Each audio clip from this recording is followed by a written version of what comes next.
I've been working on this since morning, so I know a lot of technical details, and I can pinpoint in this article. It's a very good article on bioprocess modes, batch versus fat batch versus continuous fermentation, and uh, they actually they have presented their results for their studies, and they found out that fat batch with chemically defined media is the best, that gives them the best density. uh, so that was their study. And so I'm gonna so this article is loaded with technical information, and I have highlighted some of it. And if you start reading it, like, it might take you a long time uh, to like study it. So if you just go through with me in this video, you'll be able to quickly pick up within 5 to 10 minutes, and you don't need to spend, because the technical information in this article, if you start reading, it'll take some time for you to absorb. But when I pinpoint and tell you, it's like if you read a book, it takes you some time to absorb some information. But in this article, I'm gonna tell you really quickly what information is important and what is not important, because that's what take a long time. And so basically, they talk about in the introduction that what are the that batch fermentation is a fixed volume of medium, and and then they load it up, and then they empty it in simpler terms. And there's no feeding strategy for the glucose or medium. They just inoculate a fixed volume of medium in a fermenter, and then after, they remove the broth at the end of the run, basically. So the growth curve is usually divided into distinct phases, and during the initial lag phase, growth is slow. So that's pretty important. When somebody asks you, tell me about the growth phases, and if you're working in a company that deals with fat batch, you probably haven't seen those curves. Like, there's a lag phase, and then there's a exponential growth phase, then a stationary phase. So you probably haven't seen that a lot if you're working in in a company that has fat batch reactors. But you should know that there's a lag phase. Growth is slow as the organism needs to adapt to new environment. During the exponential growth phase, the microbes divide at a constant rate. When nutrients are getting depleted and byproducts accumulate, growth slows down, etc., etc. So, um,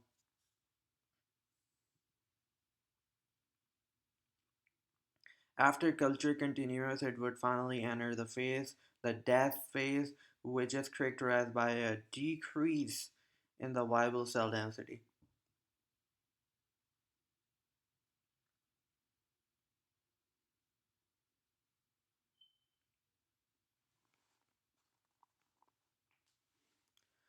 Decrease in the viable cell density. So that's what you need to know. And the advantages are ease of operation, disadvantages are, you have to know this. Disadvantage is the comparatively low cell density. So that's what you need to know. What are the advantages? What are the disadvantages of the fermentation reactor? So low cell density. That's, you have to embed it in your head. Low cell density, and then batch fermentation. Now let's talk about batch fermentation, and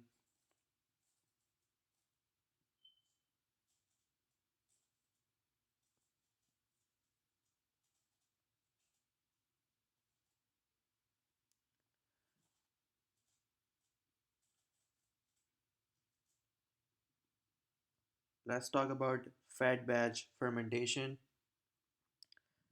Fat batch fermentation is a modified version of batch fermentation. It is the most common mode of operation in the bioprocess industry. Um, and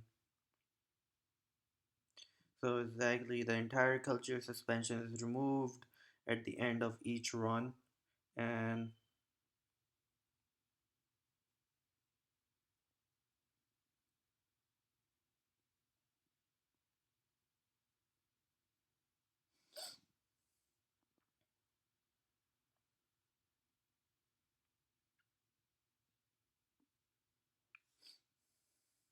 so one thing that you need to know is the nutrients are added to the fermenter and increment throughout the remaining duration of the fermentation. That's what different between this and the batch reactor. Um,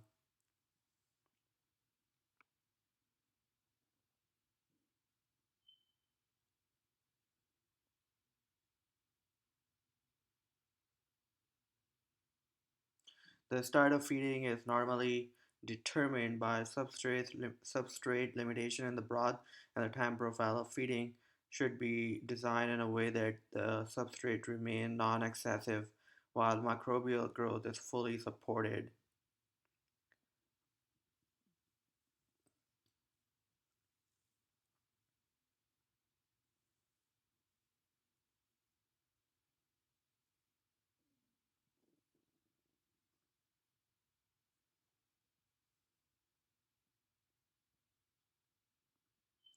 And this point is also important because the addition of fresh nutrients, extensive biomass accumulation normally occurs in the exponential growth phase.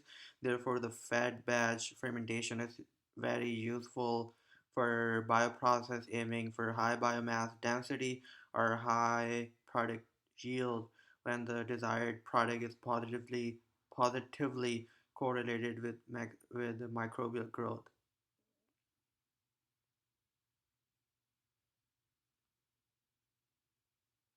And in continuous fermentation, fresh medium is continuously added to the fermenter while used medium and cells are harvested at the same rate.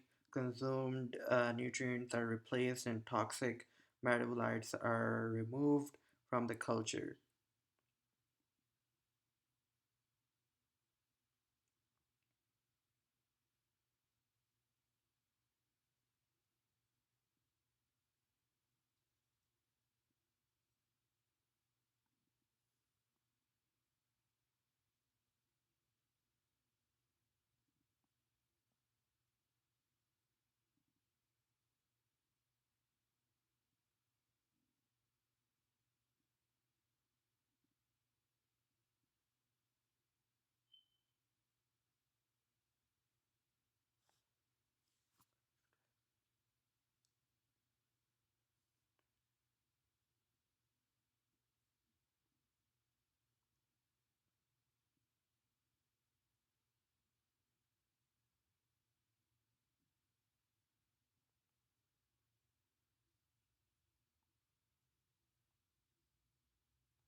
So in this one, the difference is fresh medium is continuously added to the fermenter, while used medium and cells uh, are harvested at the same rate.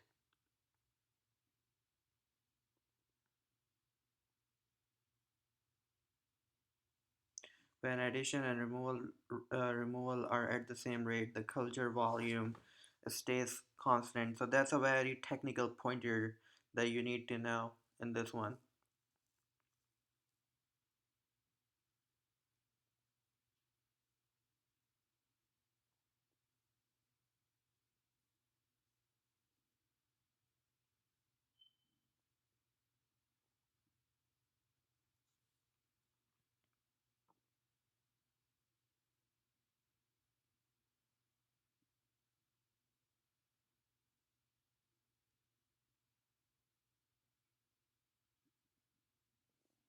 So now these are the most important pointers.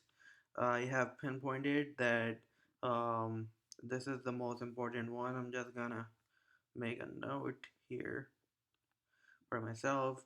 So this is the most important one, and then here they talk about the scale up um,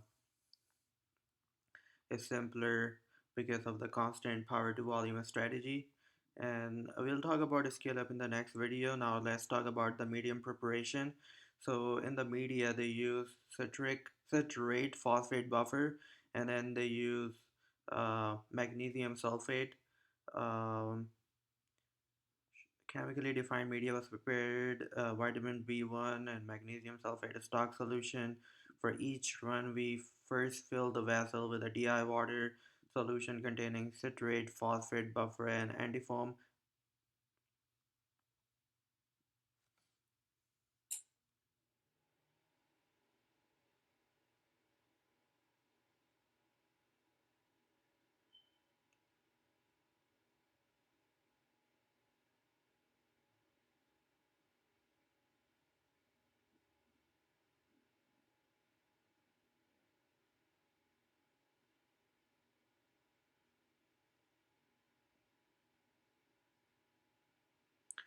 Glucose and ampicillin were also aseptically added to reach a final concentration of 90 grams per liter and zero point 0.1 grams per liter.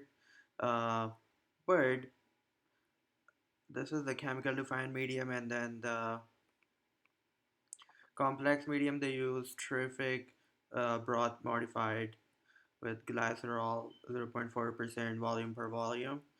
But so that's but here you can see batch fermentation complex medium, batch fermentation chemically defined medium.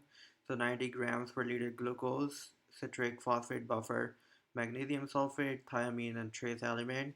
So you have to know, and the culture medium they have less glucose and more glucose in the feeding medium, and similar, and in continuous they even have even less in 8 grams per liter and 614 grams per liter glucose. So glucose is very important. And then let's talk about the inoculation preparation. So all you need to know is 5% volume per volume inoculation density is achieved. They use the strain in the glycerol and DI water, but that's all you need to know for now.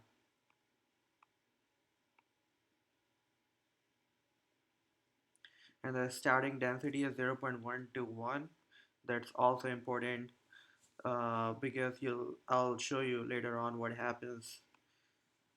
So then they talk about the DO cascade. They have three DO cascade. They control DO using a cascade uh, of agitation, airflow, and oxygen flow.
Oh yeah, so DO control uses a cascade of agitation airflow and oxygen flow. So so I can show you right here. So in the first cascade, they increase the agitation from 300 to 1200, and then in the second cascade, so this is 50% output. They go from and then in the sixth when they go from 50 to 65, they increase the airflow from 0 to 3, and then from 65 to 100 they increase it from 0 to 100. So that's one of the cascade.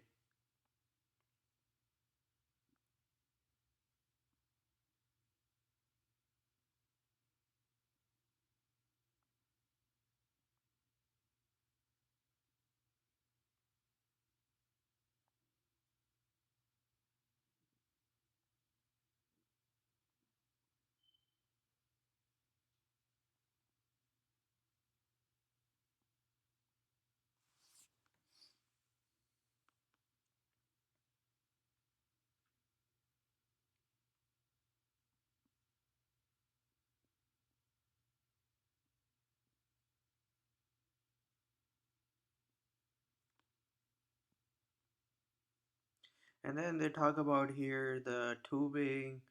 They use the silicon tubing, and this is the connector, etc. For their um, for this is a sterile tubing, etc. You don't need to worry about it. And then they talk about the connection of addition and harvest bottle. They talk about welding. Don't need to worry about it here. They give you a picture. This is a DO sensor, pH sensor, cooling finger, baffle, exhaust gas filter, exhaust condenser, then gas inlet filter, submerged liquid addition ports with lure lock connections, sampling port with swappable valve. And here they talk about its head plate has 4 PG 13.5 ports which can be used for installing DO and pH sensors, stainless steel cooling fingers, and more. In addition, there are one harvest tube, one sample port, one thermal well, two ports for overlay liquid addition, one port for submerged liquid addition, one gas inlet with filter, one exhaust with two filters, one additional exhaust for pressure release during autoclaving, and four baffles. Figure 4b shows a medium filled BioBLU 3F vessel with a pH sensor and a DO sensor and a stainless steel cooling finger, etc. So they calibrated DO sensor inside the vessel um, using a fresh electrolyte solution that was prepared from the medium by permeable membrane at the tip. 6-hour sensing polarization was accomplished by connecting the sensor with the control station, which provided a voltage to establish an anode and a cathode with the sensor. The pH and temperature of the fresh medium were adjusted to 7.0 and 37.37 degrees Celsius.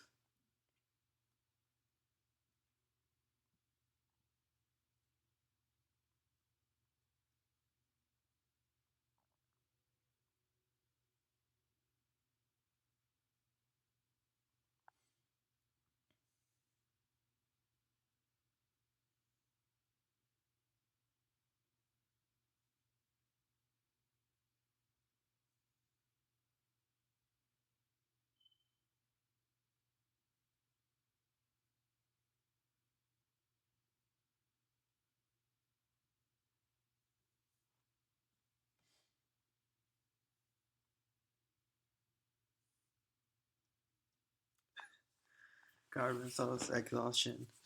Feeding strategy for fed batch and continuous fermentation, nutrients feeding and broth harvest were carried out following a preset time profile of feed pump. This can be achieved in the time profile setting under cascade. The detailed time profiles of pump speed are displayed. For highest biomass potential, we adjusted the feeding start time before the anticipated DO spike caused by carbon source exhaustion.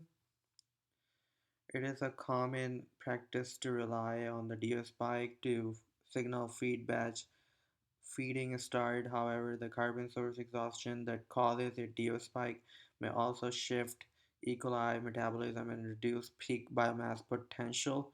For continuous fermentation, two pumps were assigned to follow the same time profile but with different opposite, one for feeding and the other one for harvest.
So the only difference here is they start at 5:15. Here they start 3:30 with I don't know what they do here. It's tricky.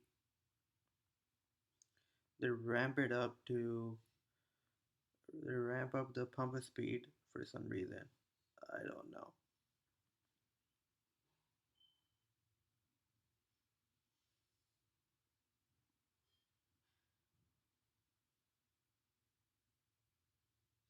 But in the batch fermentation, the OD is only 11.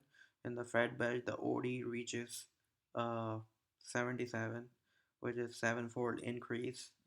So that's good.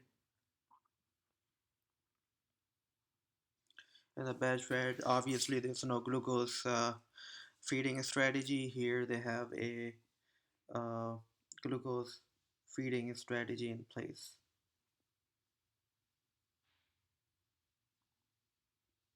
So as you can see, the glucose concentration comes down because there's an exponential growth.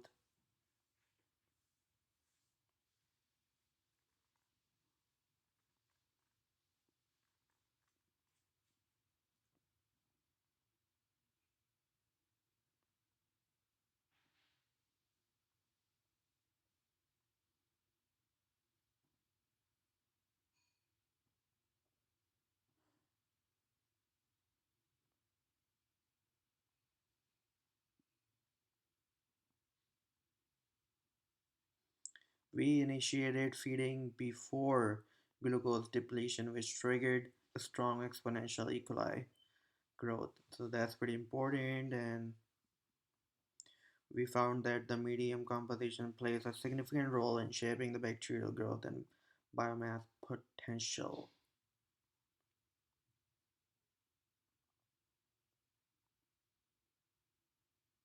Specific growth and doubling time, this is the equation, and then x1 and x2 biomass dry weight t1 and t2, then to do the doubling time through this equation, and then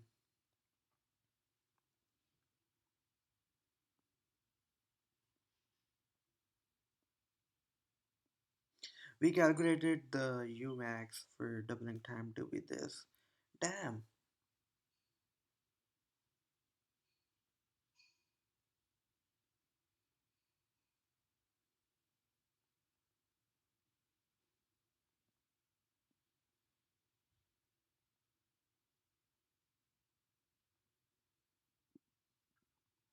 That's pretty important.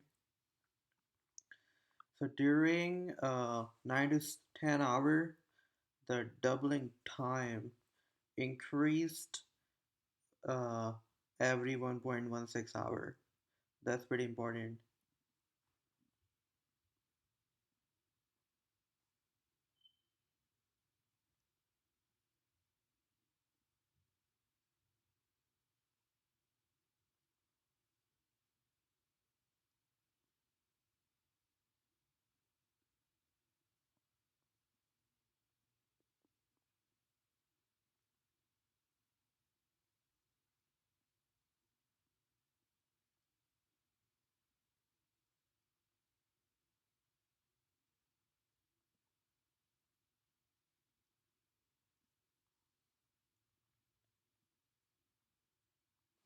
We calculated the volumetric biomass productivity based on dry cell weight.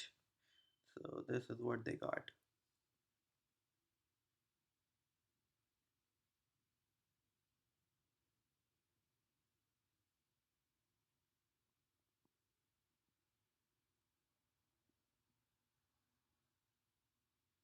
I wonder why they didn't go more than 11. Why didn't it do 48 hours?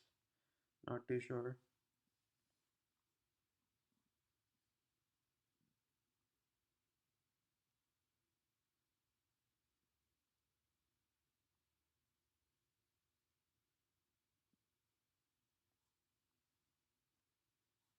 I am done. As you can see, the fed batch has the highest optical density. Um, Continuous is here, didn't do so well, and then batch is here.